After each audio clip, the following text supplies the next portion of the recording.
Welcome to the deep dive. You've shared something really fascinating with us today. And our job, like always, is to really get into it, unpack it, and pull out the most interesting bits for you. Sort of find the core insights. Exactly. A way to get well-informed efficiently and maybe find some surprising stuff too. Absolutely. And today, the source material is, well, it's pretty intriguing. It's called The Last Commuter. Right. It's actually an excerpt from a fictional podcast, Shiver Stream Stories. Okay. Fictional.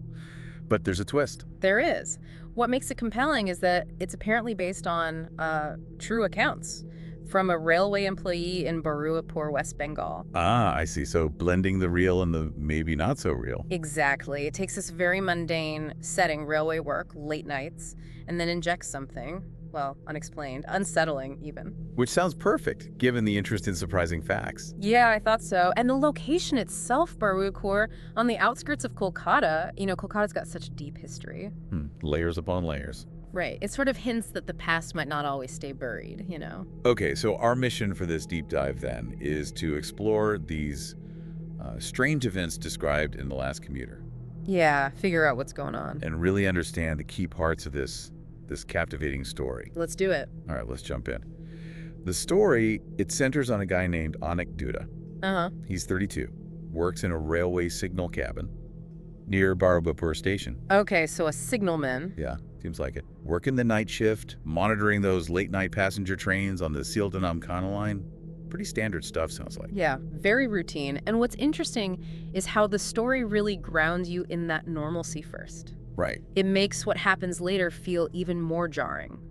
We learned this specific night, June 18th, 2013. It started just like any other for him. And they really paint a picture, don't they, about the atmosphere. Oh, definitely. It's around, 1:45 a.m.? Anik takes tea break. Yeah, at a little stall near the tracks. And you can almost smell it, can't you?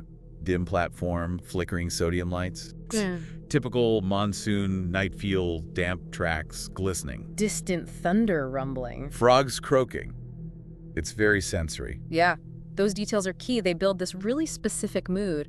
And then right in the middle of this ordinary tea break, He sees something. something really odd. Yeah, he spots this man way down at the far end of the platform. And the first thing is how still he is. Right.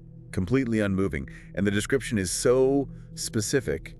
An old formal suit carrying a leather briefcase. Which is weird in itself at nearly 2 a.m. on a station platform. Especially since, as Anik knows, there isn't another train due for like an hour. It just feels wrong. Absolutely. Anik's a railway guy. He knows the schedules, the usual scenes, so for him to find it strange, that tells you something. And he does try to interact, doesn't he? Yeah, he waves, calls out something like, "No more trains till morning."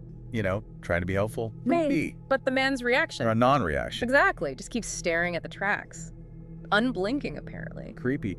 So Anik, being practical, tries to rationalize it. Well, yeah, you would, wouldn't you? Maybe the guy's lost. Maybe had a few too many. Standard explanations.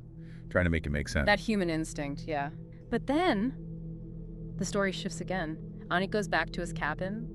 Maybe 5 minutes pass. Yeah. The man's gone. Just vanished. Wow. Okay. So unsettling, but maybe he just wandered off? You might think that. Then, the next event happens. Yeah. The local train, 34912, arrives. This is coming from the south, right? Around Yeah. 2:10 a.m.? Yeah. Anik does his job, switches the tracks, checks the signals green. Standard procedure. The train passes through the station. Everything seems normal again. For a moment. Uh-oh. I sense a butt coming. A big one. Immediately after the train clears the station, an emergency stop call comes in from the driver. No. Why? He's reporting someone jumped onto the tracks right ahead of Baruipur station. Oh my God, after seeing that man, Anik must have just... Frozen. The story says he froze. Then, instinct kicks in. He alerts the station master immediately. Great protocol. And then he runs out with the patrol team to the spot the driver indicated. Okay, so they rush to the scene expecting the word. Expecting something. But what they find, or rather what they don't find, that's the core of the mystery. Nobody. No body, no sign of anyone being hit. Nothing. The driver was sure. Absolutely sure someone jumped, but there's nothing there except The briefcase. the briefcase. A black leather briefcase just lying there, right in the middle of the tracks. The same kind of briefcase the man was holding. It seems so. And there's this one really weird detail. It's slightly burnt on one corner. Burnt. Why burnt? That's... Isn't it? It just hangs there, that detail, no explanation. Okay, so they find the briefcase. What's inside? This is where it gets even stranger. They open it up. Inside, there's an old office ID card. Okay. The name is apparently faded, hard to read, but the photo is still visible. Anything else? Yes. A train ticket. And get this, it's dated June 18th, 1993. Wait, 1993, that's exactly... It's years to the day before the night Anik saw the man. June 18th. Whoa. Okay, that's a serious coincidence if it is one. What else was in there? The third item. Maybe the creepiest. A pocket watch. Right. It stopped. Frozen at exactly 1:47 a.m. 1:47 a.m. That's... Hang on, that's just 2 minutes after Anik said he first saw the man on the platform. Precisely. The timing is just uncanny. It's like a moment captured. Seriously eerie. Yeah. So this date, 1993, does it connect to anything? Oh, it connects. All right. This is where the railway records come in. Uh-huh. They reveal that exactly 20 years earlier, on that exact same date, June 18th, 1993, a man named Samar Bose, Okay. an LAC employee from a place called Garia. He took the late train home from Sealda, and he vanished. Never made it home. Vanished from the train. Vanished somewhere along the way, and the circumstances reported back then. Let me guess. Similar. Eerily similar. It was raining that night in 93, the train was delayed, and Samar Bose was apparently last seen standing at the very same spot on the Baruipur platform where Anik saw the man in the suit. No way. The same spot. The very same spot. And just like the figure Anik saw disappear, Samar Bose vanished without a trace back in 1993. Was his body ever found? Never. Nobody was ever recovered. But you know what was found? Don't tell me. A briefcase. Only a briefcase. Found near the tracks. It's like an echo. A Yeah. 20-year echo.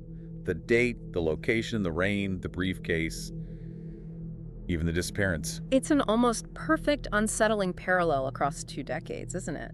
It really stretches the idea of coincidence to breaking point. Why those specific details repeating? Yeah, the burnt corner of the briefcase Anik found. Was the original one burnt? Or is that a new detail? The story doesn't say. It doesn't specify about the 1993 briefcase having a burn, which makes the detail even more peculiar in Anik's discovery. It just adds another layer of why. So how does the narrative wrap this up for Anik? I mean, after experiencing all that. Well, understandably, Anik is deeply disturbed. He requests a shift transfer, wants off the night shift, basically. Can't blame him. Not at all.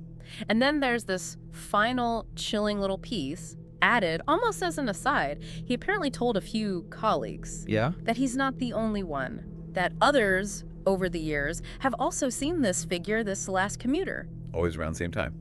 Around the same date every June, yeah. Always waiting there. The story puts it quite poetically, waiting to reach a home lost in time. Wow. So it's not just a one-off event for Anik. It's potentially this recurring phenomenon. That's what's suggested. It turns it from a single weird night into something cyclical, something tied deeply to that specific time and place. Okay, let's try and summarize this for everyone listening. We've got this incredible story. A figure appears, a briefcase appears, and they seem directly, almost impossibly linked to a disappearance exactly 20 years prior. Same date, same place, similar circumstances. It just throws up all these massive questions, doesn't it? About time, memory, maybe the unexplained lurking in very ordinary places like a train station. Definitely delivers on those surprising facts and that aha, or maybe wait what, moment we talked about. Absolutely. What's really powerful is how it takes everyday stuff, night shift, tea break, waiting for a train, and then weaves in these elements that just, well, they seem to defy easy explanation. Makes you question the edges of things. It does, and it leaves us, and you listening with this big question, how do you explain this convergence of events across 20 years? Right. Is it just a freak coincidence? Some kind of, I don't know, psychological trick of the light and the atmosphere?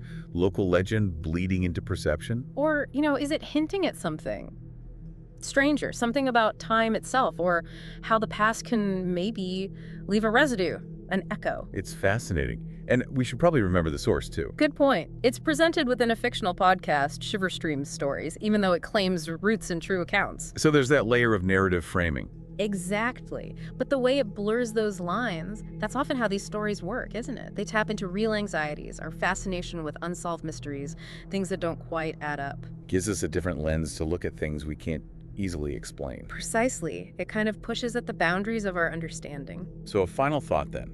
maybe drawing from the story itself.